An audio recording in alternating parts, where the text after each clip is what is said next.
स्वागत है आपका हमारे यूट्यूब चैनल में। आज हम बायोलॉजी के बॉटनी पोर्शन के यूनिट नंबर 4 की बात करेंगे। यूनिट नंबर 4 जो हम शुरू करेंगे, यूनिट नंबर 4 का जो बायोटेक्नोलॉजी है उसका अध्ययन हम स्टार्ट करने वाले हैं। ठीक है, और इसमें भी आपने बायोटेक्नोलॉजी के अंदर यूनिट नंबर 4 में जो पहला चैप्टर है और बुक का जो 14 जो चैप्टर है अपना, वो है बायोटेक्नोलॉजी ए जनरल इंट्रोडक्शन, जय प्रौद्योगिकी एक सामान्य विवरण, सामान्य जानकारी। ठीक है, तो ये अपना पहला जो चैप्टर है बायोटेक्नोलॉजी का, और बुक का जो है ये 14 चैप्टर है। यूनिट नंबर 4 हमने स्टार्ट की है।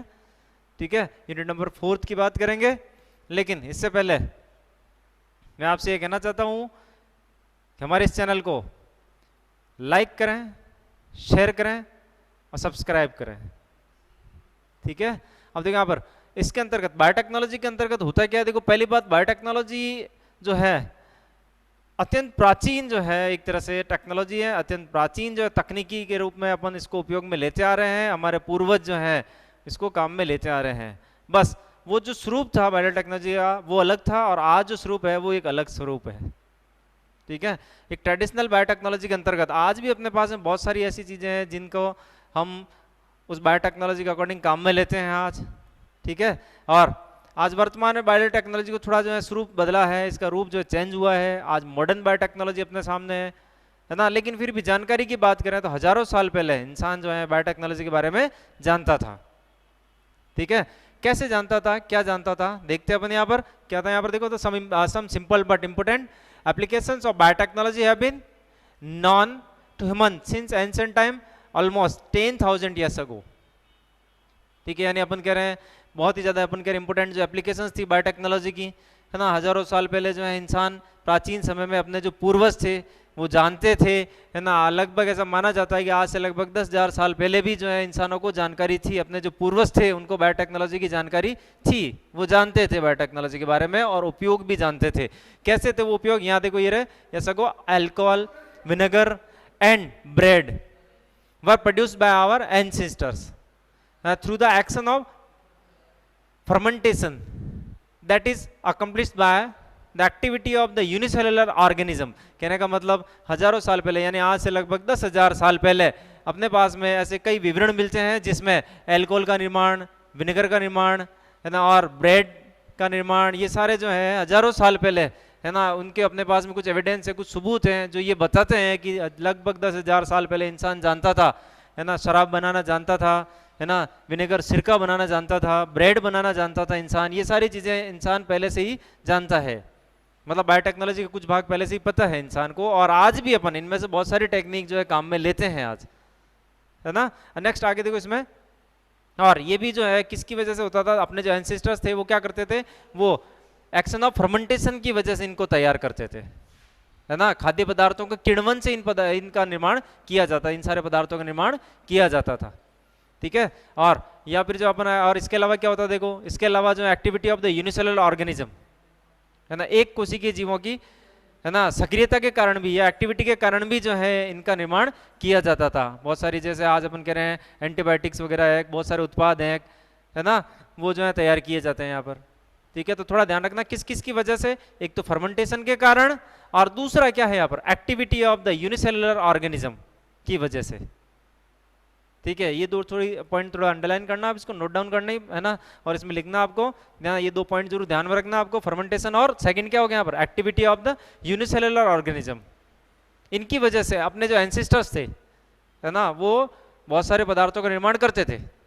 क्लियर, अब नेक्स्ट आगे ले चलते हैं अपन, देखो बायोटेक्नोलॉजी, है ना, अभी अपन ने जो डिस्कशन किया था इसको अपन एक फ्लो चार्ट में डिवाइड करके बात करें, स्टडी करें ना, तो थोड़ा इजी हो जाएगा। देखो, और फ्लो चार्ट आप इसको थोड़ा मेंशन करना, नोट्स में लिखना आपको। बायोटेक्नोलॉजी को अपन दो भाग में डिवाइड करते हैं पहले, है ना। फर्स्ट हो जाती है ट्रेडिशनल बायोटेक्नोलॉजी एंड सेकंड आ जाती है मॉडर्न बायोटेक्नोलॉजी। ठीक है, ट्रेडिशनल बायोटेक्नोलॉजी जो प्राचीन काल में जो बायोटेक्नोलॉजी थी, है ना, प्राचीन समय में बायोटेक्नोलॉजी को किस प्रकार से काम में लिया जाता था, या इनके बायोटेक्नोलॉजी के जो उत्पाद हैं वो कैसे तैयार किए जाते थे, उसको अपन कहते हैं ट्रेडिशनल बायोटेक्नोलॉजी। ठीक है, और दूसरी हो जाती है मॉडर्न बायोटेक्नोलॉजी। अब मॉडर्न बायोटेक्नोलॉजी में क्या होता है कि जो पुरानी परंपरागत जो तरीके थे, ट्रेडिशनल जो तरीके थे, उनमें कुछ बदलाव किए गए। है ना, और बदलाव करके बिल्कुल एक नई जो है अपन कह रहे हैं टेक्निक के रूप में, एक नई जो है विज्ञान की शाखा के रूप में, ब्रांच के रूप में जो है आज एक बायोटेक्नोलॉजी उभर कर सामने आई है, जिसको अपन कहते हैं मॉडर्न बायोटेक्नोलॉजी। ठीक है, तो ये इसके दो भाग हो जाते हैं, traditional biotechnology and second modern biotechnology. In traditional biotechnology biological control and fermentation.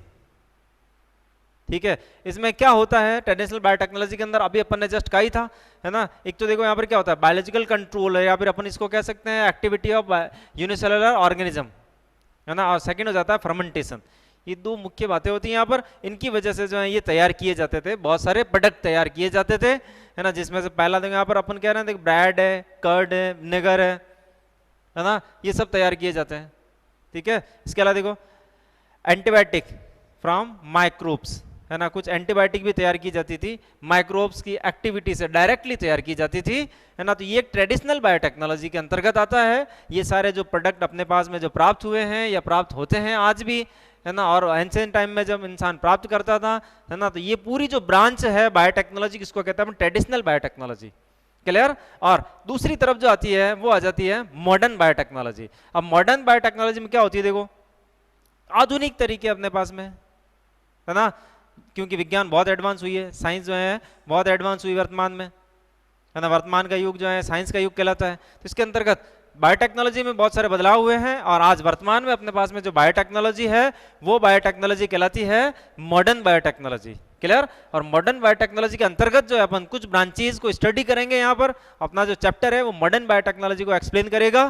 तो इसके अंतर्गत आता है आपके genetic engineering, recombinant DNA technology, जिसको शॉर्ट में अपन आरडीएनए टेक्नोलॉजी भी कह सकते हैं। क्लियर। और नेक्स्ट आगे plant animal tissue culture and monoclonal antibody formation. ठीक है, तो ये कुछ जो है यहाँ पर एग्जांपल दिए गए हैं किसके, ये मॉडर्न बायोटेक के, है ना, मॉडर्न बायोटेक्नोलॉजी के अंतर्गत अपन इनको स्टडी करते हैं। ठीक है, फिर आगे देखो नेक्स्ट, फिर आते हैं आगे term biotechnology firstly use by. ठीक है, यहाँ पर देखो, है ना, ये जो टर्म है बायोटेक्नोलॉजी जो शब्द है, इसका प्रथम बार जो यूज किया गया था वो किया गया था कार्ल इराकी के द्वारा 1919 के अंदर, है ना। कार्ल इराकी जो कि हंगरी के क्या थे, एग्रीकल्चर इंजीनियर थे, कृषि अभियंता थे, है ना। हंगरी के जो ये एग्रीकल्चर इंजीनियर थे, है ना, कार्ल इराकी। इन्होंने 1919 के अंदर प्रथम बार जो है शब्द बायोटेक्नोलॉजी का उपयोग किया था। इसके अलावा बायोटेक्नोलॉजी जो है वो दो शब्दों से मिलकर बनी हुई है, बायो प्लस टेक्नोलॉजी। ठीक है, बायो मीन्स जैव या सजीव, एंड सेकंड टेक्नोलॉजी मीन्स तकनीक या तकनीकी। ठीक है, तो यानी जैव या सजीव, और सेकंड आ जाती है तकनीकी। ठीक है, यानी बायो टेक्नोलॉजी। तो कहने का मतलब यहां पर क्या हुआ, भाई जीव या सजीव जो अपन कह रहे हैं, बहुत छोटे माइक्रो ऑर्गेनिज्म होते हैं ये सारे, है ना। तो जो सूक्ष्म जीव है, उन सूक्ष्म जीवों की सक्रियता से या इनकी एक्टिविटी से, है ना, मानव कल्याण हेतु आवश्यक पदार्थों का या मानव कल्याण हेतु पदार्थों का निर्माण किया जाना ही क्या कहलाता है, बायोटेक्नोलॉजी कहलाता है। ठीक है, यानी मानव कल्याण हेतु आवश्यक पदार्थों का निर्माण करना ही क्या कहलाता है, बायोटेक्नोलॉजी कहलाता है। लेकिन किसकी सहायता से, माइक्रोब्स की हेल्प से, सूक्ष्म जीवों की सहायता से। क्लियर। अब डेफिनेशन क्या होती है इसकी, अकॉर्डिंग टू ईएफबी, है ना, ईएफबी के अनुसार क्या परिभाषा होती है इसकी, तो वो हो जाती है biotechnology is the integrated use of biochemical, microbiology and engineering to achieve the technological applications of micro organisms. ठीक है, cultured tissue cells and their abilities. ठीक है, तो मतलब यहां पर अकॉर्डिंग टू ईएफबी डेफिनेशन है, कई बार एग्जाम में आ रखी है, इसको टिक करना, इसको नोट करना आप, और इसको याद करना आपको, ये कई बार एग्जाम में आ रखी है। ठीक है, ये जो डेफिनेशन है अकॉर्डिंग टू ईएफबी, ईएफबी मतलब क्या हो जाता है, European federation of biotechnology. Question आता है, give the definition according to European federation of biotechnology, यानी यूरोपियन फेडरेशन ऑफ बायोटेक्नोलॉजी के अनुसार बायोटेक्नोलॉजी की परिभाषा दीजिए, जैव प्रौद्योगिकी को परिभाषित कीजिए। ठीक है, तो थोड़ा ध्यान रखना, यहाँ पर ये डेफिनेशन है, याद करनी है आपको, कंटेस्ट कर लेना इसको। ठीक है, 100% एग्जाम में आ सकती है, एक नंबर की डेफिनेशन है। ठीक है, इजी है, थोड़ा याद करना आप इसको। नेक्स्ट अब इसको हिंदी में देखते हैं अपन, तो क्या होता है देखो, जैव प्रौद्योगिकी सूक्ष्म जीवों, ऊतकों अथवा कोशिकाओं तथा उनके अंगों किस क्षमताओं के प्रौद्योगिकी अनुप्रयोगों को प्राप्त करने के लिए जैव रसायन, ध्यान रखना कौन कौन सी ब्रांचेज हैं, जैव रसायन, सूक्ष्मजीव विज्ञान तथा अभियांत्रिकी, यानी साइंस की ये 3 ब्रांचेज हैं। 3 ब्रांचेज कौन कौन सी हो गई यहां पर देखो, फर्स्ट जैव रसायन यानी बायोकेमिस्ट्री, सेकंड सूक्ष्म जीव विज्ञान माइक्रोबायोलॉजी, एंड थर्ड वो आ जाती है इंजीनियरिंग अभियांत्रिकी।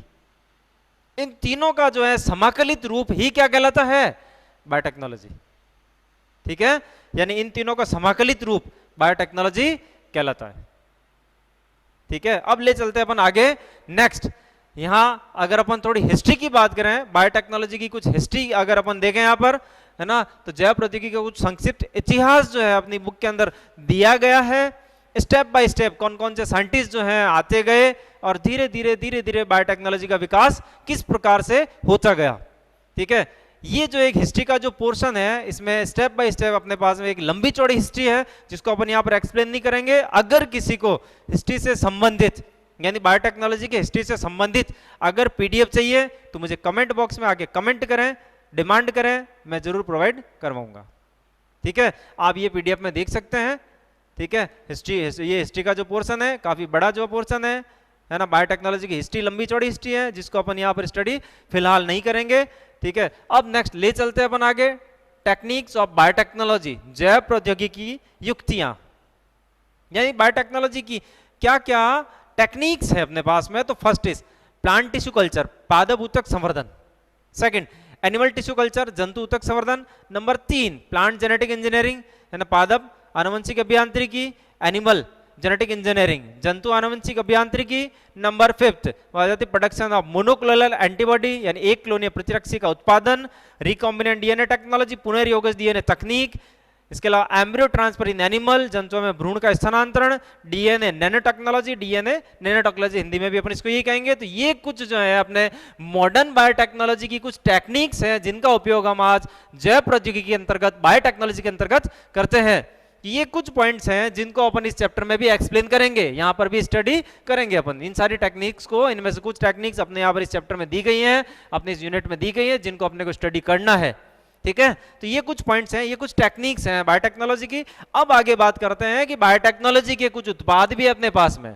ठीक है, ये तो थी टेक्निक्स ऑफ बायोटेक्नोलॉजी, क्लियर। और अब इसके कुछ उत्पाद भी हैं बायोटेक्नोलॉजी के, जैसे कि यहाँ पर अपनी बुक के अंदर 3 जो हेडिंग दी गई है, जिसमें से पहली जो हेडिंग है वो बायोसेंसर। बायोसेंसर हिंदी में क्या कहेंगे इसको, जैव संवेदक। ठीक है, बायोसेंसर और जैव संवेदक। ठीक है, इसमें क्या होता है कि it is a biological derived substance that interact with analytics. यानी कहने का मतलब यहां पर क्या हुआ कि यह क्या होता है, यह जो होता है एक जैव व्युत्पन्न पदार्थ है जो विश्लेषक के साथ में अभिक्रिया करता है, रिएक्ट करता है। ध्यान रखना इसको, है ना। यानी ये क्या है वास्तव में, जैव संवेदक क्या है, ये बायोलॉजिकल डेराइव्ड जो है सब्सटेंस है, यानी बायोलॉजी के द्वारा तैयार किया गया पदार्थ है ना। जैव संवेदक जो है लैब में बनाया गया जो है ये सेंसर है एक तरह का। ठीक है, एक तरह का बायो सेंसर ही है। बहुत सारे यूजेज हैं इसके। ठीक है, जिनमें से कुछ यूजेज अपन यहाँ देखेंगे। वर्तमान में बहुत डिमांड है, वर्तमान में बहुत सारे जो अपन कह रहे हैं यूजेज इसके, और फ्यूचर में आने वाले टाइम में और भी एडवांस होगी बायोटेक्नोलॉजी। और ये सारी जो टेक्निक्स आज अपन देख रहे हैं ना, ये बहुत एडवांस होगी और आने वाला टाइम जो है साइंस बेस्ड होगा और उसमें बायोटेक्नोलॉजी के बहुत सारे यूजेस होंगे। ऐसे ऐसे बहुत सारे और भी पदार्थ बन जाएंगे, बायोलॉजिकल डेराइव्ड जो है सब्सटेंस तैयार कर लिए जाएंगे, बहुत सारी चीजें तैयार कर ली जाएगी। ठीक है, फ्यूचर में जो है। ठीक है, फिलहाल अपने पास में है बायोसेंसर, जैव संवेदक। ये एक बायोलॉजिकल डेराइव्ड सब्सटेंस है जो कि इंटरेक्ट करता है किसके साथ में, ये इंटरेक्ट करता है अपने एनालिटिक्स के साथ में, विश्लेषक के साथ में इंटरेक्ट करता है ये। इसके अलावा होता क्या है, तो biosensor are a mixture of biological substances that turn chemical and olfactory sensations into valid signals and the conservation of olfactory stimuli into electric signal take place with the help of transducer। ये definition है। ठीक है, biosensor किसे कहते हैं, तो ये English medium वालों के लिए। अब हिंदी मीडियम में अगर अपन इसका अर्थ देखना चाहें तो इसका मतलब क्या होता है हिंदी मीडियम के अनुसार, तो थोड़ा नोट करना है इसको, है ना। दोनों ही मीडियम के जो स्टूडेंट हैं नोट करना है यहाँ पर कि यह एक क्या होता है, बायोसेंसर जो है क्या होता है, ये एक जैव उत्पन्न पदार्थ है जो कि इंटरेक्ट करता है विश्लेषक के साथ में। और जैव संवेदक एक प्रकार से जैविक पदार्थों का सम्मिश्रण है, यानी वास्तव में क्या है, ये एक जैविक पदार्थों का सम्मिश्रण है, मिक्सचर है ये, ठीक है, जो रासायनिक और घ्राण संवेदनाओं को, अंडरलाइन करना यहाँ पर दो प्रकार की जो संवेदनाएं हैं, जो स्टिमुलाई है, कौन कौन सी, केमिकल एंड ऑल्फैक्टरी स्टिमुलाई है ना, इसको रिसीव करता है, ये ध्यान रखना को विद्युत रिसीव करके किस में चेंज करेगा ये, यानी रासायनिक और घ्राण संवेदनाओं को ग्रहण करके किस में बदल देगा, वैद्युत संकेतों में बदल देता है, इलेक्ट्रिक सिग्नल के अंदर चेंज करता है। यानी अपने एनवायरनमेंट में या अपने आसपास प्रेजेंट अगर कोई भी केमिकल या ऑल्फैक्टरी सेंसेशन अगर यहाँ पर उपस्थित है तो ये इसको रिसीव करेगा और एक वैलिड जो इलेक्ट्रिक सिग्नल के अंदर चेंज करेगा। मतलब यहाँ पर ऑल्फैक्टरी और केमिकल जो सेंसेशन है उसको चेंज करने का काम कर रहा है, इलेक्ट्रिक सिग्नल के अंदर बदल देगा ये, ठीक है। और नेक्स्ट आगे आप देखो, रासायनिक एवं घ्राण संवेदनाओं का वैद्युत संकेतों में परिवर्तन किसकी वजह से होता है, अंडरलाइन करना, किसके कारण होता है, ये ट्रांसड्यूसर के कारण, ट्रांसड्यूसर की सहायता से होता है। मतलब ये जो वैलिड सिग्नल है ये किसके कारण बदले जाएंगे, ट्रांसड्यूसर के कारण, ठीक है। मतलब ट्रांसड्यूसर की हेल्प से जो ये वैलिड सिग्नल को चेंज करेगा। यानी जैसे सपोज मान लो कि अपने आसपास यहां पर जैसे है ना कुछ केमिकल या ऑल्फैक्टरी सिग्नल्स प्रेजेंट है, भी ऑल्फैक्टरी सिग्नल तो समझ रहे हैं ना, स्मेल से संबंधित, घ्राण संवेदना है, खुशबू जो होती है, स्मेल है ना, या फिर कुछ केमिकल सेंसेशन है, या कोई जो अपन कह रहे हैं कौन सा ऑल्फैक्टरी सेंसेशन जैसे यहां पर प्रेजेंट है भी, ठीक है। तो स्मेल से वो क्या करेगा, उसको तुरंत क्या करेगा, रिसीव करेगा, उस रासायनिक जो संवेदना है उसको तुरंत वो क्या करेगा, रिसीव करेगा, ये बायोसेंसर उसको रिसीव करेगा, ठीक है। और फिर क्या करेगा, ये इसको चेंज करेगा इलेक्ट्रिक सिग्नल के अंदर, और कौन करेगा, ये करेगा ट्रांसड्यूसर। मतलब एक ट्रांसड्यूसर एक युक्ति होती है जो क्या करती है, रासायनिक तथा घ्राण संवेदनाओं को उपयुक्त अपन कह रहे हैं वैद्युत संकेतों में बदलने का कार्य करता है ट्रांसड्यूसर, ठीक है। तो ये अपने बायोटेक्नोलॉजी के अंतर्गत बायोसेंसर का कुछ विवरण था। अब ये बायोसेंसर के इसके क्या यूजेज हैं, क्या क्या होते हैं, इससे पहले मैं एक थोड़ा एग्जांपल बता देता हूं इसका। देखो इसका एक कॉमन एग्जांपल जो दिया गया है एक अपनी बुक के अंदर, है ना, वो है ब्लड ग्लूकोज बायोसेंसर। ये इसका एग्जांपल है, थोड़ा ध्यान रखना नाम, ब्लड ग्लूकोज बायोसेंसर,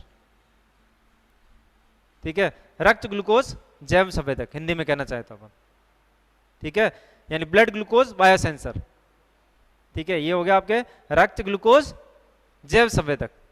अब इसका कमर्शियल यूज है वर्तमान में, ये एक बायोसेंसर है जिसका कमर्शियल यूज है। कैसे, तो ये क्या करता है, देखो ये करता है डिकम्पोज ऑफ ब्लड ग्लूकोज, है ना, थ्रू या बाय ग्लूको ऑक्सीडेज एंजाइम। जैसे आज अपन कह रहे हैं बड़ी समस्या है वर्तमान में डायबिटीज वगैरह की, ब्लड के अंदर जो ग्लूकोज इंक्रीज हो जाता है, ग्लूकोज का लेवल बढ़ जाता है, जिसको हम डायबिटीज कह रहे हैं ना। तो डायबिटीज एक बहुत बड़ी समस्या बनती जा रही है वर्तमान में। डायबिटीज भी वैसे दो प्रकार की होती है, अपन आगे डिस्कशन करेंगे, उसको डिटेल में देखेंगे, लेकिन फिलहाल इतना ध्यान रखना कि ब्लड ग्लूकोज के अंदर अपन कह रहे हैं लेवल क्या हो गया, ब्लड ग्लूकोज का जो लेवल है वो क्या हो गया, इंक्रीज हो गया, बढ़ गया, ठीक है। तो अब उस ग्लूकोज को अपन वापस लेवल में कैसे ला सकते हैं या कैसे उसको अपन बैलेंस कर सकते हैं, तो ये अपन काम में ले सकते हैं। कौन सा, ब्लड ग्लूकोज बायोसेंसर काम में ले सकते हैं। ये क्या करेगा, ये ब्लड ग्लूकोज जो है उसको डिकम्पोज करेगा, है ना। और किसकी हेल्प ले रहा है यहाँ पर, ये यानी यहाँ पर किसकी वजह से हो रहा है, ये हो रहा है ग्लूको ऑक्सीडेज एंजाइम के कारण। यानी यहाँ पर जो है इंटरेक्ट जो कर रहा है ना ग्लूकोज के साथ में, वो कौन कर रहा है यहाँ पर, ये कर रहा है ग्लूको ऑक्सीडेज एंजाइम। एंजाइम का नाम ध्यान रखना है, ग्लूको ऑक्सीडेज एंजाइम के कारण ब्लड ग्लूकोज को डिकम्पोज किया जा रहा है, ठीक है। देखते हैं अपना अगला टॉपिक। यस, चलो नेक्स्ट आगे देखते हैं अपन एप्लीकेशंस ऑफ बायोसेंसर, है ना। अभी अपन ने लास्ट डिस्कशन किया है बायोसेंसर क्या होता है, उसके बारे में अभी अपन ने विवरण प्रस्तुत किया था।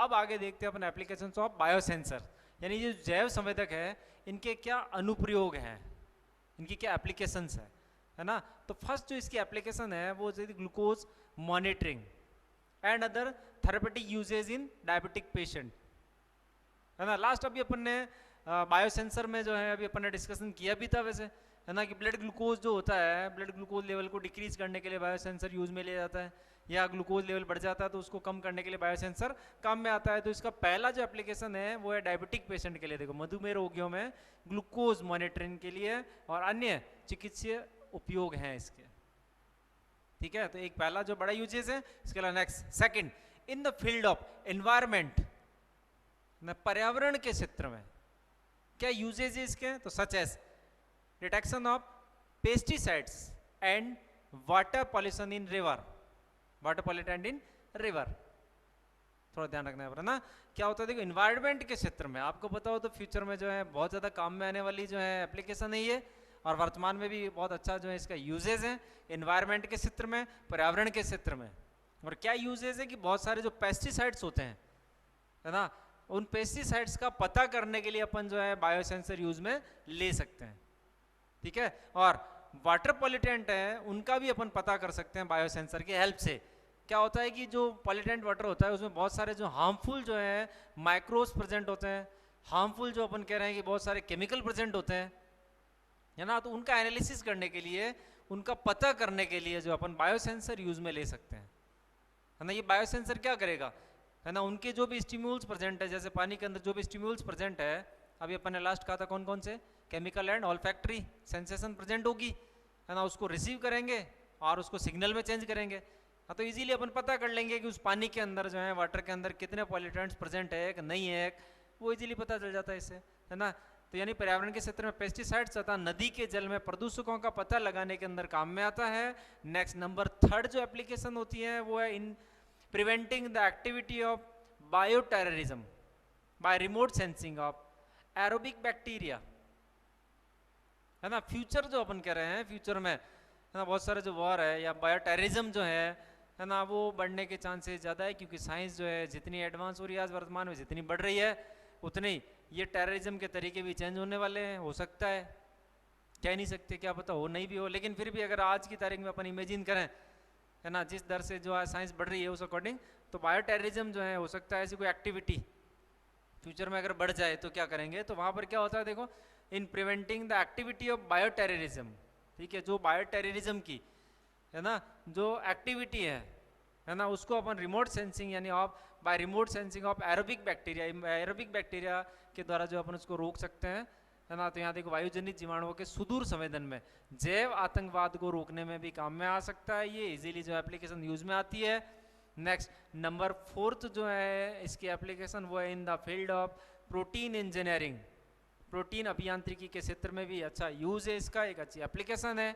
Next fifth, in diagnosing the disease factor, रोग कारकों की पहचान करने में भी जो है बायोसेंसर बहुत ज़्यादा यूजफुल है, ये भी इसकी एक एप्लीकेशन है।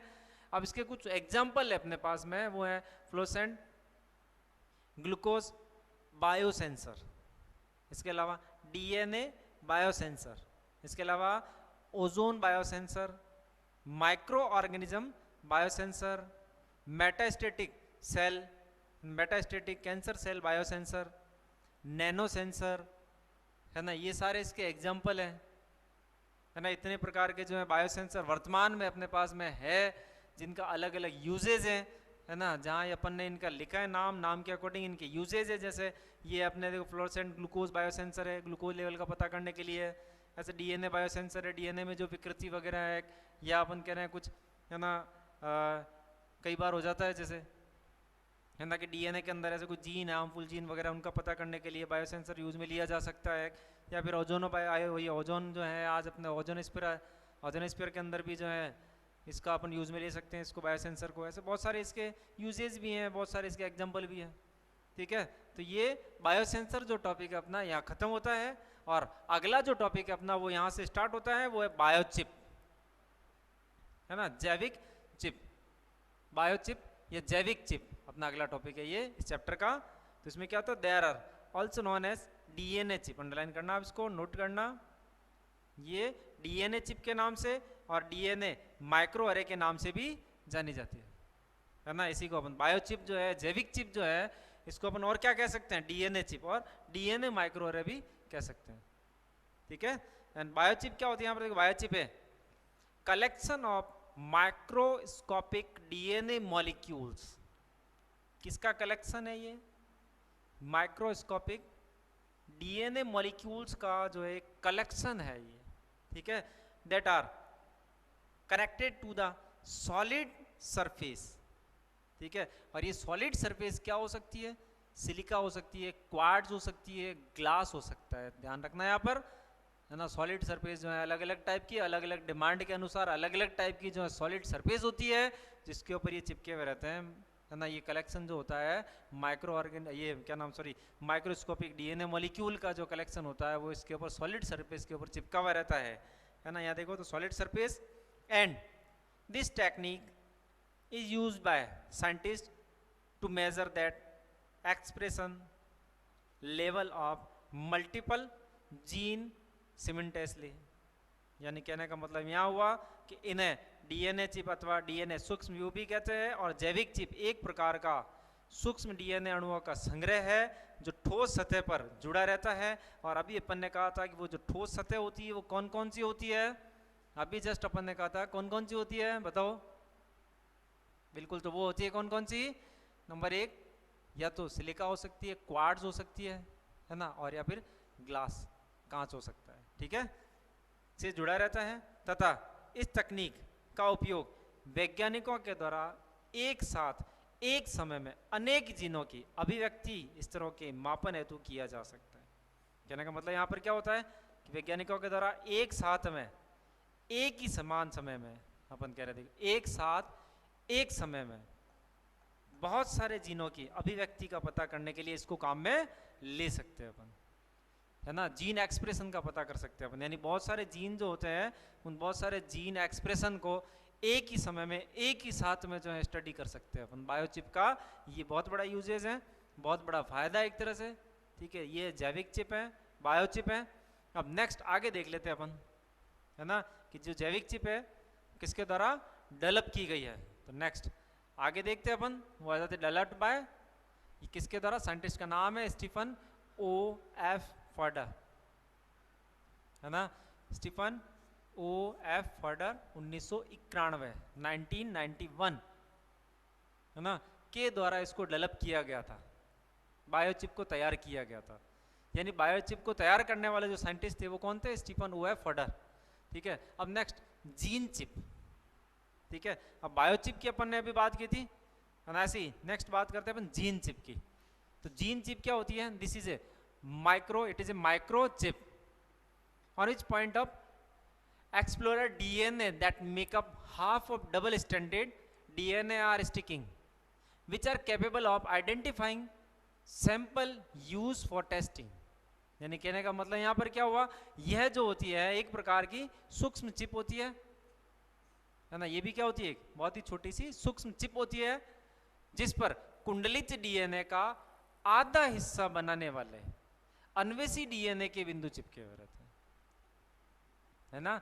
यानी यहाँ पर क्या होता है, जिसके ऊपर क्या रहते हैं, कुंडलित डीएनए का आधा हिस्सा बनाने वाले अन्वेषी डीएनए के बिंदु चिपके हुए रहते हैं, ठीक है। ये ध्यान रखना।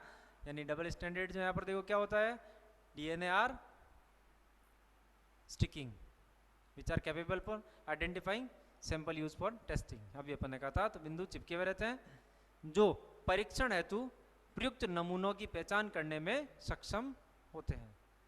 कहने का मतलब यहाँ पर क्या हुआ कि ये जो है इसके ऊपर क्या होता है, जिसके ऊपर कुंडलित डीएनए यानी कुंडलित जो डीएनए होता है उसका आधा हिस्सा बनाने वाले अन्वेषी डीएनए के बिंदु चिपके हुए रहते हैं इसके अंदर, एक छोटी सी संरचना होती है, ठीक है। अब टाइप ऑफ माइक्रो अरे, अब ये जो माइक्रो अरे हैं इसके कितने टाइप होते हैं, है ना, सूक्ष्म जीवों के प्रकार कितने होते हैं। तो जो पहला प्रकार है अपना वो हो जाता है डीएनए माइक्रो अरे, जिसको अपन हिंदी में डीएनए सूक्ष्म जीवों के नाम से भी जानते हैं। क्या होता है, इन विच 4 लाख, यानी इसमें क्या होता है 4 लाख, है ना, small cells are hidden on the glass. ये पोस्ट कार्ड जितनी सी साइज का होता है, बहुत छोटा सा, है ना, पोस्टल स्टैम्प होती है छोटी सी, उसके जितना छोटा सा जो है पोस्टल स्टैम्प जितना होता है ये स्मॉल सेल, जिसके ऊपर बहुत सारी जो 4 लाख छोटी छोटी सेल्स होती है, बहुत छोटी सेल्स होती है। एक छोटी सी स्ट्रक्चर क्या है, उसके ऊपर बहुत छोटे छोटे ब्लॉक बने होते हैं, बहुत छोटी छोटी सेल बनी होती है ना। और लगभग कितनी होती है वो लगभग 4 लाख सेल होती है। एक छोटी सी स्ट्रक्चर है, उसके ऊपर भी 4 लाख जो है सेल प्रेजेंट है, ठीक है। और अब क्या होता है इसमें, glass layer the microscopic point of DNA is found in each cell. इन 4 लाख सेल में भी फिर क्या होता है, बहुत ही छोटा सा जो है माइक्रोस्कोपिक डीएनए फ्रेगमेंट जो होता है वो प्रेजेंट होता है इसके अंदर, हर एक सेल के अंदर, ठीक है। पोस्टल स्टेम जितनी एक तो उसके ऊपर 4 लाख जो है सेल है, और हर एक सेल में क्या प्रेजेंट है, बहुत छोटा सा डीएनए खंड, माइक्रोस्कोपिक डीएनए फ्रेगमेंट प्रेजेंट है उसके अंदर, है ना। Found in each cell and in each micro point the signal standard DNA sequence of different gene is found, ठीक है। अब अपन कह रहे देखो सबसे पहले पोस्टल एग्जाम जितना है जिसके अंदर 4 लाख सेल है, 4 लाख सेल में प्रत्येक सेल में एक माइक्रोस्कोपिक डीएनए प्रेजेंट है, और हर एक माइक्रो पॉइंट के अंदर क्या होता है, इसके अंदर जो है सिंगल स्टैंडर्ड डीएनए जो होता है ना, सीक्वेंस जो होती है डिफरेंट टाइप की जीन की, वो इसमें पाई जाती है, ठीक है। यानी इसमें कांच के अवस्थर पर लगभग 4 लाख छोटे छोटे कोष्ठ छपे रहते हैं, और प्रत्येक कोष्ठ में डीएनए का एक सूक्ष्म बिंदु पाया जाता है, और प्रत्येक सूक्ष्म बिंदु में एकल रज्जु की डीएनए अनुक्रम जो है वो इसमें उपस्थित होता है। सपोज मान लो जैसे अपने पास में ये पोस्टल स्टेम है छोटी सी, ठीक है। अब इसमें 4 लाख जो है ब्लॉक में डिवाइड कर दो इसको, यानी 4 लाख छोटे छोटे खंड है, हर एक छोटे खंड में क्या उपस्थित है, एक माइक्रोस्कोपिक डीएनए प्रेजेंट है, ठीक है। और उस माइक्रोस्कोपिक डीएनए में भी क्या प्रेजेंट है, एक सिंगल स्टैंडर्ड डीएनए जो है उसमें क्या प्रेजेंट है, एक विशिष्ट प्रकार का, एक विशेष प्रकार का जीन जो होता है उसकी सीक्वेंस प्रेजेंट है ना, इस छोटे से खंड के अंदर उपस्थित होती है। अब नेक्स्ट आगे देखते हैं अपन, सेकंड जो पोर्शन आता है इसका वो हो जाता है प्रोटीन माइक्रो अरे, प्रोटीन सूक्ष्म व्यू, ठीक है। It is a technique based on micro organ engagement measurement which depends on the products from the target molecule and the stable molecule in the solution। यानी प्रोटीन सूक्ष्म view जो होता है, underline करना, संलग्न, आबंधन, आमापन, माइक्रो ऑर्गन एंगेजमेंट, ठीक है। ये इस सिद्धांत के ऊपर प्रेजेंट जो है टेक्निक है, ये आबंधन आमापन तकनीक पर आधारित तकनीक है, जो विलयन में उपस्थित लक्ष्य अणुओं तथा स्थिर आयनों के साथ बनने वाले उत्पादों पर निर्भर करती है। ये प्रोटीन व्यू है ना, ये कौन सा था, डीएनए माइक्रो अरे, और ये हो जाता है प्रोटीन माइक्रो अरे, है ना। यानी प्रोटीन माइक्रो अरे जो है वो कौन सी टेक्निक पर आधारित है, तो वो है माइक्रो ऑर्गन एंगेजमेंट, यानी हिंदी में कहना चाहें तो संलग्न आबंधन आमापन तकनीक पर आधारित एक टेक्निक है ना। ये जो इसके एग्जाम्पल हैं वो हो जाते हैं प्रतिकाय सूक्ष्म व्यू, यानी एंटीबॉडी माइक्रो अरे, और इसके क्या यूजेज हैं, तो न्यूक्लिक एसिड प्रोटीन, इनके बीच में जो है करेक्शन का पता कर सकते हैं अपन, एक दूसरे के साथ में आबंधन यानी जुड़े हुए आपस में, न्यूक्लिक एसिड प्रोटीन के साथ में जुड़ा हुआ होता ही है ना, तो इनका अपन पता कर सकते हैं, इनको एनालिसिस कर सकते हैं इजीली, ठीक है। इन दोनों के बीच के रिलेशन को पता कर सकते हैं अपन। ऐसे ही आगे प्रोटीन के साथ में वैसे जुड़े हुए रहते हैं, तो इनके बीच में क्या डिफरेंस है, यानी एक प्रोटीन दूसरे प्रोटीन से कैसे डिफरेंस है, क्या चेंजेस है, क्या बदलाव उसमें, क्या परिवर्तन हो सकते हैं, वो सारे पता कर सकते हैं। प्रोटीन ऐसे अटैच रिसेप्टर है, इसके अलावा oily protein target, enzyme layer interaction, ठीक है। यानी इन सारे टेक्निक में जो है अपन ये जो प्रोटीन माइक्रो अरे है, प्रोटीन सूक्ष्म व्यू है, इसका उपयोग कर सकते हैं, ठीक है। तो ये अपने किताब के अपनी बुक के जो है अभी फिलहाल जो है 2 बड़ी हेडिंग जो है वो कंप्लीट हुई है यहाँ पर। फर्स्ट जो हेडिंग थी वो कौन सी थी, वो थी बायोसेंसर, जो अभी यहाँ पर फिनिश होती है, और दूसरी जो बच रही है अपने पास में थी अभी वो थी बायोचिप, जैविक चिप, और नंबर 3 जो लास्ट बच रही है देखते हैं अभी। नेक्स्ट आगे बात करें अपन बायोफिल्म, है ना। बायोफिल्म क्या होती है इसके बारे में देख लेते हैं अपन। लास्ट टॉपिक है अपने इस बुक का, वैसे इसके अंदर 3 ही टॉपिक थे अपने, ठीक है। और लास्ट जो टॉपिक बचा है वो है बायोफिल्म। अब biofilm is a combination of microbial cell, underline करना आप इसको, किसका कॉम्बिनेशन है, microbial cell that are the stuck और attached to the surface. This is usually covered with a matrix of polysaccharide, ठीक है। These biofilm are made up of microbial cells and EPS, और EPS मतलब क्या हो जाता है, फुल फॉर्म क्या होती है, extra cellular polymer substances, and there formation can be observe in natural and modified environment. कहने का मतलब यहाँ पर क्या हुआ कि जो बायोफिल्म होती है वो एक कॉम्बिनेशन है, किसका कॉम्बिनेशन है, वो माइक्रोबियल सेल का एक कॉम्बिनेशन है, जो कि क्या होता है, जो कि चिपका हुआ रहता है, अटैच रहता है एक सरफेस के साथ में, ठीक है। और यह सरफेस जो होती है वो कवर रहती है किससे, पॉलीसैकेराइड की एक मैट्रिक्स से, ठीक है, ये थोड़ा ध्यान रखना। तो these biofilm are made up of microbial cells and EPS, और किससे तैयार की जाती है कि माइक्रोबियल सेल से, और किससे तैयार की जाती है, ईपीएस से, इन दोनों को मिलाकर एक जो है बायोफिल्म है वो तैयार की जाती है, ठीक है। मतलब बायोफिल्म में होता क्या क्या है, माइक्रोबियल सेल होती है और एक ईपीएस होता है, यानी एक्स्ट्रा सेलुलर पॉलीमर सब्सटेंसेस। देखो सिंपल सी बात है, क्या होता है कि जैसे कुछ माइक्रोब्स है ना, उसको अपन एक सब्सटेंस के ऊपर रख दिया या किसी सब्सटेंस के ऊपर उसको अपने डेवलप कर दिया, रख दिया और उसको कवर कर दिया एक कैप्सूल के द्वारा, यानी एक एक्स्ट्रा सेलुलर जो है पॉलीमर के द्वारा, वो किसका बना हुआ, पॉलीसैकेराइड का बना हुआ एक एक्स्ट्रा कवरिंग है, उससे अपन ने उसको कवर कर दिया, है ना। ये जो बनी हुई स्ट्रक्चर है ना, उसको क्या नाम देंगे अपन, उसको बायोफिल्म कहेंगे। बायोफिल्म, बायोफिल्म का मतलब कोई बड़ी स्ट्रक्चर नहीं है, छोटी स्ट्रक्चर होती है ना, कैप्सूल लाइक स्ट्रक्चर अपन कह सकते हैं, छोटी सी, जिसमें बहुत सारे माइक्रोब्स प्रेजेंट होते हैं, है ना। And there formation can be observe in natural and modified environment, यानी बायोफिल्म जो होती है एक सूक्ष्म जैविक कोशिकाओं का समुच्चय होता है जो स्थिर रूप से सतह से आसंजित या संलग्न रहता है, और यह समुच्चय सामान्यतः पॉलीसैकेराइड के द्वारा बनी हुई आधात्री से ढका हुआ रहता है। और यह बायोफिल्म जो होती है वो सूक्ष्म जैविक कोशिकाओं, बाह्य कोशिकाओं, कोशिकीय बहुलक पदार्थों यानी ईपीएस के द्वारा बनी हुई होती है। अंडरलाइन कर देना आप इसको भी, हिंदी मीडियम वाले भी, है ना। किस किस की बनी होती है ये, जैविक कोशिकाओं, और दूसरा बाह्य कोशिकीय बहुलक पदार्थ, जिसको हम शॉर्ट में क्या नाम देंगे, ईपीएस। और ईपीएस की फुल फॉर्म क्या हो जाती है, एक्स्ट्रा सेलुलर पॉलीमर सब्सटेंस के द्वारा बनी रहती है, तथा इनका निर्माण प्राकृतिक तथा रूपांतरित वातावरण में देखा जा सकता है, ठीक है। तो यहाँ मैं थोड़ा स्ट्रक्चर बना के बता दूं, देखो एक बार आपको, होता क्या है, जैसे सपोज मान लो ये रहा वो ईपीएस, ठीक है, ये क्या हो गया, ईपीएस है, ठीक है। और ईपीएस मतलब क्या है, पर एक्स्ट्रा पॉलीमर सब्सटेंस, जो क्या हो सकता है, अभी अपन ने कहा था पॉलीसैकेराइड, है ना, क्या हो सकता है, वो पॉलीसैकेराइड हो सकता है। तो मैं यहाँ पर एक बार समझा देता हूँ आपको, देखो जैसे कि ये रहा पॉलीसैकेराइड, ठीक है, और इसके अंदर अपन कह रहे हैं कि बहुत सारे जो है वो क्या प्रेजेंट है, माइक्रोब्स, माइक्रोस्कोपिक सेल प्रेजेंट है इसके अंदर।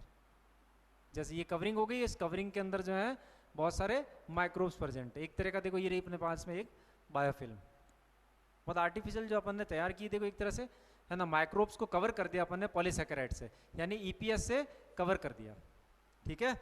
और ईपीएस से कवर करने के बाद में जो माइक्रोब्स की जो स्ट्रक्चर बन रही है उसको अपन कहेंगे बायोफिल्म, ये है बायोफिल्म, ठीक है। कहीं रफली डायग्राम नोट कर लेते हैं आप, इसको बना देना, ठीक है। अब आगे कह रहे हैं द्वारा बनी होती तथा इनका निर्माण प्राकृतिक तथा रूपांतरित वातावरण में देखा जा सकता है। अब इसके क्या क्या यूजेज हैं, तो वो है वेस्ट वाटर ट्रीटमेंट, पहला uses, and second sudden change in water treatment. अब देखो होता क्या है कि वेस्ट वाटर ट्रीटमेंट, आपको पता हो तो आज एक बहुत बड़ी समस्या है वर्तमान में अपने देश में, क्या पूरे विश्व स्तर पर एक बहुत ही बड़ी जो समस्या है वो है वाटर पॉल्यूशन, है ना। बहुत सारे जो पॉल्यूटेंट्स हैं वो पानी के अंदर छोड़ दिए जाते हैं, ठीक है। तो अब वो बहुत सारे जो पॉल्यूटेंट्स हैं वो वाटर को क्या कर रहे हैं, वाटर के अंदर वाटर पॉल्यूशन उत्पन्न कर रहे हैं, ठीक है। तो बायोफिल्म की वजह से अपन क्या कर सकते हैं, वेस्ट वाटर ट्रीटमेंट के अंदर अपन इस बायोफिल्म को यूज में लेते हुए उस पानी को साफ कर सकते हैं, वाटर को साफ कर सकते हैं। कैसे, तो इसमें क्या होते हैं कि इसमें कुछ बैक्टीरिया होते हैं, यानी अपन क्या कर रहे हैं, देखो जो माइक्रोब्स अपन यहाँ पर ले रहे हैं, सपोज मान लो कि यहाँ पर वो बैक्टीरिया यूजफुल बैक्टीरिया है अपने लिए, लेकिन पानी के अंदर प्रेजेंट जो ऑर्गेनिक सब्सटेंस है उनके डिकम्पोजिशन के लिए रेस्पॉन्सिबल बैक्टीरिया जो है वो अपन ने क्या कर दिए, इसके अंदर भर दिए, एक पॉलीसैकेराइड से कवर करके एक बायोफिल्म बना दी। ठीक है, तो जैसे सपोज मान लो कि सिटी की जो सीवेज है उसको एक जगह इकट्ठा कर दिया। ठीक है, और इस तरह से बनी हुई जो बायोफिल्म है, यानी इसमें वो प्रेजेंट जो माइक्रोब्स हैं, वो बायोफिल्म है, उसको लाके अपन ने क्या कर दिया, उस पानी के अंदर डाल दिया। अब पॉलीसैकेराइड क्या करेगा, पॉलीसैकेराइड डिकम्पोज होगा, पानी के अंदर घुल जाएगा पॉलीसैकेराइड तो। ठीक है, तो जैसे ही वो घुलेगा, उसकी जो कवरिंग है वो घुल जाएगी, तो अंदर से क्या रिलीज हो गए, वो सारे बैक्टीरिया, और पूरे पानी के अंदर फैल जाएंगे। और पानी के अंदर प्रेजेंट जितने भी अपन कह रहे हैं ऑर्गेनिक वेस्ट है, उसका क्या कर देंगे, डिकम्पोजिशन कर देंगे। यानी नुकसानदायक हानिकारक जो कार्बनिक पदार्थ थे, है ना, उनका डिकम्पोजिशन कर दिया गया, उनका अपघटन कर देंगे, जिससे वो पानी क्या हो जाएगा, साफ हो जाएगा। पीने लायक तो अपन नहीं कह सकते हैं, लेकिन सिंचाई के लिए काम में आ सकता है। और वर्तमान में अपने देश के अंदर कुछ ऐसे शहर है जहाँ पर ऐसे वाटर ट्रीटमेंट के कुछ प्लांट भी लगाए गए हैं, है ना, और फ्यूचर में हो सकता है कि सारी सिटी में जो ये लगाए जाएं। ठीक है, क्योंकि सीवेज की बहुत बड़ी समस्या है आज। सीवेज को पानी के अंदर, नदियों के अंदर डाल दिया जाता है ना, कई जो है तालाबों के अंदर डाल दिया जाता है, जो एक अच्छी बात नहीं है। वो सारी नदियाँ जो है वो प्रदूषित होती है ना, तो इसीलिए हो सकता है फ्यूचर में ये टेक्निक और एडवांस हो। चलो आगे देखें। और sudden change in water treatment, अपन कह रहे हैं वाटर ट्रीटमेंट में कभी कभार सडन चेंज हो जाते हैं, उस टाइम में भी अपन बायोफिल्म काम में ले सकते हैं। ठीक है, तो यहाँ पर जो है अपने टॉपिक जो है 3 टॉपिक इस चैप्टर के वो फिनिश होते हैं। और अब आगे बात करते हैं अपन बायोटेक्नोलॉजी इन इंडिया। इंडिया के अंदर क्या है बायोटेक्नोलॉजी, कब शुरुआत हुई, क्या हुआ, इसका कुछ हिस्टोरिकल जो अपन कह रहे हैं पोर्शन है। ठीक है, जिसका थोड़ा बहुत जो है अपन इंट्रोडक्शन यहाँ पर करेंगे। ठीक है, बाकी विश्व स्तर पर बायोटेक्नोलॉजी बहुत ही एडवांस हो रही है वर्तमान में, लेटेस्ट ब्रांच है, नई ब्रांच है, ज़्यादा टाइम पुरानी ब्रांच नहीं है ना, वर्तमान में ये विकसित हो रही है, अभी चल रही है ना। और अपने इंडिया में भी जो है इसके बहुत सारे सेंटर वगैरह लगाए गए हैं। क्या क्या है देख लेते हैं। तो सबसे पहली बात तो 1982 के अंदर, देखो ज़्यादा पुरानी नहीं है ना, यानी 1982 के अंदर, 1982 के अंदर एनबीटीबी का मतलब नेशनल बायोटेक्नोलॉजी बोर्ड। ठीक है, ये भारतीय सरकार के द्वारा, इंडियन गवर्नमेंट के द्वारा बनाया गया एक उपक्रम है एनबीटीबी, है ना। सबसे पहले जब भारत सरकार ने अपने भारत सरकार के अधीन यानी एक बोर्ड तैयार किया, बायोटेक्नोलॉजी को लेकर एक बोर्ड बनाया गया, जिसका नाम क्या है, ध्यान रखना, एनबीटीबी, शॉर्ट में बोलते हैं इसको एनबीटीबी। ठीक है, नेशनल बायोटेक्नोलॉजी बोर्ड, एनबीटीबी इन 1982 के अंदर एस्टेब्लिश किया गया था, बनाया गया था ये, और ये भारत सरकार के अधीन था। ठीक है, बाद में क्या कर दिया गया, देखो इसी को जो है 1986 के अंदर बिल्कुल एक डिफरेंट डिपार्टमेंट के रूप में जो इसको अलग से बना दिया गया। यानी ये यहाँ पर एनबीटीबी तो किसके कंट्रोल में था, ये भारत सरकार के डायरेक्टली कंट्रोल में था, लेकिन 1986 के अंदर, 1986 के अंदर भारत सरकार ने क्या कर दिया, इसको कन्वर्ट कर दिया किसके अंदर, डीपीटी के अंदर, यानी डिपार्टमेंट ऑफ बायोटेक्नोलॉजी में इसको चेंज कर दिया गया।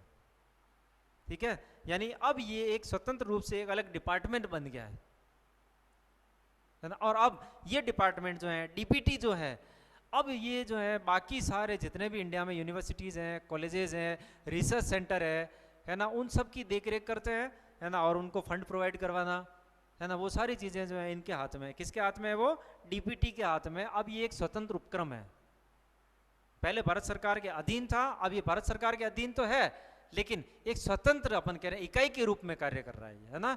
यानी डीपीटी, डिपार्टमेंट ऑफ बायोटेक्नोलॉजी इन 1986 में एस्टेब्लिश किया गया था ये। अब आगे बात करते हैं कि इंडिया के अंदर देखो यहाँ पर कुछ स्पेशल सेंटर भी है, तो special centre of biotechnology in India, Bharat के अंदर कुछ स्पेशल सेंटर भी हैं बायोटेक्नोलॉजी के, और वो क्या क्या हैं, तो पहली बात कितने हैं तो देख लेते हैं अपन कि लगभग जो इंडिया के अंदर 11 जो अपन कह रहे हैं ना डिस्ट्रीब्यूशन सेंटर हैं वर्तमान में। ठीक है, जो अधीन है किसके, डीपीटी के, है ना, यानी डीबीटी के अधीन है ये, क्योंकि अभी अपन ने कहा था जितना भी बायोटेक्नोलॉजी का जो कुछ भी लेन देन है ना, देख रेख करना, वो सब किसके हाथ में, डीबीटी के हाथ में है। तो 11 डिस्ट्रीब्यूशन सेंटर है वर्तमान में, और फ्यूचर में अपन कह रहे हैं 15 यानी 15 जो और है, 15 जो है सब डिस्ट्रीब्यूशन सेंटर इंडिया के अंदर और भी इस्टेब्लिश होने बाकी हैं। ठीक है, ये भी अब इस्टेब्लिश होंगे बहुत जल्द, ठीक है। तो इस प्रकार से और भी इनकी संख्या बढ़ेगी, लेकिन वर्तमान में अपने पास में 11 डिस्ट्रीब्यूशन सेंटर हैं। और वो 11 डिस्ट्रीब्यूशन सेंटर जो है वो कौन कौन से हैं तो देख लेते हैं एक बार। तो वो है भारतीय विज्ञान संस्थान बेंगलुरु, जहां पर आनुवंशिक अभियांत्रिकी की स्टडी की जाती है, ठीक है। नेक्स्ट नंबर 2 वो है मदुरई कामराज विश्वविद्यालय मदुरई, बोस संस्थान बोस इंस्टीट्यूट कोलकाता, इसके अलावा जवाहरलाल नेहरू विश्वविद्यालय नई दिल्ली, इसके अलावा दिल्ली विश्वविद्यालय दिल्ली यानी DU दिल्ली यूनिवर्सिटी जिसको अपन DU के नाम से भी जानते हैं दिल्ली, इसके अलावा पुणे विश्वविद्यालय पुणे के अंदर है ये पुणे यूनिवर्सिटी, जहाँ पर जंतु कोशिका संवर्धन एवं विषाणु विज्ञान की स्टडी की जाती है। ध्यान रखना वायरोलॉजी की स्टडी की जाती है यहाँ पर, और जंतु कोशिका संवर्धन यानी एनिमल सेल कल्चर या एनिमल टिश्यू कल्चर की स्टडी होती है यहाँ पर। इसके अलावा राष्ट्रीय रसायन प्रयोगशाला पुणे के अंदर, ये भी पुणे में है, ठीक है। यहाँ पर पादप ऊतक संवर्धन की स्टडी की जाती है, प्लांट टिश्यू कल्चर की स्टडी की जाती है। इसके अलावा भारतीय कृषि अनुसंधान संस्थान नई दिल्ली, यहाँ पर पादप ऊतक संवर्धन, प्रकाश संश्लेषण, पादप अणु जीव विज्ञान और कृषि सूचना विज्ञान का अध्ययन किया जाता है। और इसके अलावा कोशिका तथा आणविक जीव विज्ञान केंद्र हैदराबाद, जहाँ पर ऑन्कोजीन कोशिका रूपांतरण, न्यूक्लिक अम्ल, प्रोटीन संरचना का अध्ययन किया जाता है। और इसके अलावा राष्ट्रीय रोज क्षमता विज्ञान संस्थान नई दिल्ली, जहाँ पर रोज क्षमता संबंधी शोध कार्य किए जाते हैं, रिसर्च वर्क होते हैं यहाँ पर। इसके अलावा लास्ट जो 11th जो बची है आपके वो है सूक्ष्म जैव प्रौद्योगिकी संस्थान, ठीक है, जहाँ पर एंजाइम अभियांत्रिकी जैव प्रौद्योगिकी विभाग के द्वारा विभिन्न संस्थानों और विश्वविद्यालयों में ये जो है अध्ययन का पूरा लेखा जोखा देख रेख सारी यहाँ से कंट्रोल की जाती है। तो ये जो है 11 डिस्ट्रीब्यूशन सेंटर अपने इंडिया के अंदर वर्तमान में एस्टेब्लिश हैं, ठीक है, जो यहाँ पर कार्य कर रहे हैं वर्तमान में, ये कार्यशील हैं, प्रगतिशील है। इसके अलावा अपन आगे और कुछ डिस्कशन कर लेते हैं यहाँ पर, ठीक है। इसके अलावा जो है अपने यहाँ पर वायरस यहाँ पर जो है कुछ जो है और क्या यहाँ पर देखो जीन बैंक भी है यहाँ पर इंडिया के अंदर, कुछ जो है जीन बैंक भी तैयार की गई है, जैसे कि NBPGR मतलब national bureau of plant genetic resources new Delhi, जहाँ पर क्या होता है, जहाँ पर है for conservation of genetic material of crop plant, मतलब इस जीन बैंक के अंदर संरक्षित रखा गया है, यानी बहुत सारे जो जीन है उनके संरक्षण हेतु अपने इंडिया के अंदर बहुत सारी जीन बैंक भी स्टेब्लिश की गई है, जिसमें से एक जीन बैंक अपने पास में ये रही NBPGR, जिसमें यहाँ पर जो है जेनेटिक मटेरियल क्रॉप प्लांट के जेनेटिक मटेरियल को कंजर्व करके रखा जाता है या रखा जा रहा है, इनका संरक्षण किया जा रहा है। फसलीय पादपों के जो जेनेटिक मटेरियल है उनका संरक्षण यहाँ पर किया जा रहा है। इसके अलावा भी अपने पास में कुछ जो है यहाँ पर जीन बैंक और भी हैं, जैसे कि CIMAP है ना, CIMAP जिसका पूरा नाम जो है वो होता है central institute of medicinal and aromatic plants Lucknow, ठीक है। यहाँ पर क्या होता है कि यहाँ पर for conservation of genetic material of aromatic and medicinal plant, यानी कुछ एरोमेटिक तथा औषधीय पादप जो है उनके जीव द्रव्यों का संरक्षण किया जाता है यहाँ पर इस जीन बैंक के अंदर। इसके अलावा TBGRI जिसको अपन tropical botanical garden and research institute के नाम से जानते हैं, जो कि तिरुवनंतपुरम के अंदर है, ठीक है, इसके अलावा तिरुवनंतपुरम के अंदर है। इसके अलावा NBPGR national bureau of plant genetic resources new Delhi के अंदर है ना, ये जीन बैंक जो है अपने इंडिया के अंदर एस्टेब्लिश की गई है वर्तमान में, जहाँ पर अनेक प्रकार के जो है अपन कह रहे हैं कोशिकाएं हैं या अनेक प्रकार के जो फसलीय पादप है, एरोमेटिक पादप है, औषधीय पादप है, मेडिसिनल प्लांट है ना, इनके जीव द्रव्यों का संरक्षण किया जा रहा है। और संरक्षण करना भी बहुत जरूरी है, क्योंकि वर्तमान में बहुत सारे ऐसे प्लांट हैं जो समाप्ति की कगार पर हैं, तो उनके जीव द्रव्यों को बचा के रखना बहुत जरूरी है ना। तो इसलिए यहाँ पर जीन बैंक जो है अपना कार्य कर रही है वर्तमान में, ये जीन बैंक स्थापित की गई इंडिया के अंदर। इसके अलावा राजीव गांधी बायोटेक्नोलॉजी सेंटर तिरुवनंतपुरम तमिलनाडु के अंदर एंड यूनिडो की फुल फॉर्म यहाँ पर हो जाती है United Nations Industrial Development Organization, जहाँ पर एक बहुत बड़ा एक इंपोर्टेंस रोल को देखते हुए बायोटेक्नोलॉजी के इंपोर्टेंस को देखते हुए यहाँ पर भी जो है स्थापना की गई इन सेंटर्स की। इसके अलावा जीबीई मतलब international centre of genetic engineering and biotechnology New Delhi in 1983 के अंदर जो है ये स्टेब्लिश की गई है, यहाँ पर स्थापित की गई है। इसके अलावा अपने इंडिया के अंदर कुछ बायोटेक्नोलॉजिकल पार्क भी हैं, और वो पार्क कौन कौन से हैं उसके बारे में थोड़ा विवरण अपन यहाँ पर देख लेते हैं। In our country 19 biotechnology park have been setup.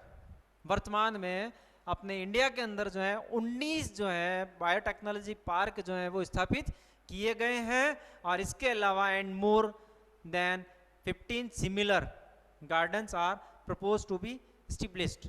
और वर्तमान में लगभग 15 जो है बॉटनिकल बायोटेक्निकल जो गार्डन है, बायोटेक्नोलॉजिकल गार्डन है, वो और स्थापित होने बाकी हैं अभी, वो भी स्थापित होंगे। इसके अलावा जो स्कोप है वो क्या क्या है वो थोड़ा देख लेते हैं। इससे पहले जो है अपने पास में जो है ये वर्तमान में जो 19 जो बायोटेक्नोलॉजिकल पार्क हैं वो कौन कौन से हैं, एक बार उनका विवरण देख लेते हैं अपन।